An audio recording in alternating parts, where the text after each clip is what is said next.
আসসালামু আলাইকুম। রাজকীয় রান্নাবান্নার পক্ষ থেকে আপনাদের সকলকে স্বাগতম। আজকে আমরা বানাবো টাঙ্গাইলের ঐতিহ্যবাহী ঝাল পিঠা বা উট পিঠা।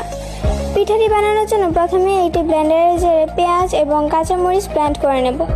এখন মাংসের মধ্যে আদা বাটা, রসুন বাটা, জিরা, ধনিয়া, গরম মশলা, মরিচ, হলুদ, লবণ, ব্লেন্ড করা পেঁয়াজ, কাঁচামরিচ এবং সরিষার তেল দিয়ে মাখিয়ে নেব।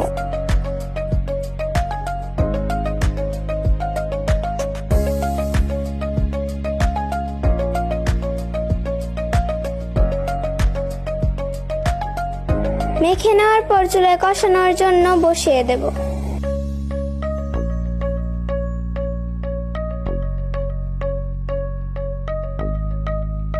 এখন একটি মিক্সিং বলে পরিমাণ মতো চালের গুঁড়ো নিয়ে নেব। এখন কষানো মাংসটুকু এর মধ্যে দিয়ে দেব।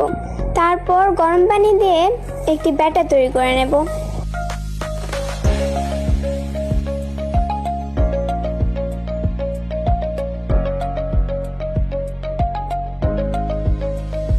এখন ব্যাটারের মধ্যে লবণ, মরিচ, ধনিয়া, জিরা, হলুদ এবং সর্ষের তেল দিয়ে মাখিয়ে নেব।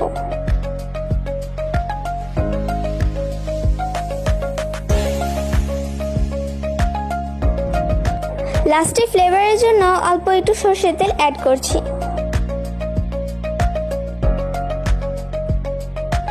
কড়াইয়ে তেল গরম করে ব্যাটারটি ঢেলে ঢেকে দেব। এরপর অল্প আঁচে 30 মিনিট কুক করে নেব। 30 মিনিট হয়ে গেলে একটি তাওয়ায় তেল ব্রাশ করে পিঠাটি উল্টে দেব, যেন অপর পাশ ভালোভাবে কুক হয়। পিঠাটি উল্টে দেওয়ার পর আবারও 30 মিনিটের জন্য ঢেকে রেখে দেব।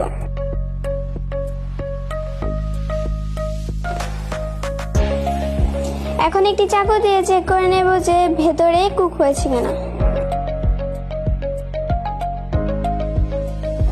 এখন পিঠাটি চুলা থেকে নামিয়ে ঠান্ডা করে পিস পিস করে কেটে পরিবেশন করলে তৈরি হয়ে যাবে আমাদের টাঙ্গাইলের ঐতিহ্যবাহী ঝাল পিঠা বা উট পিঠা।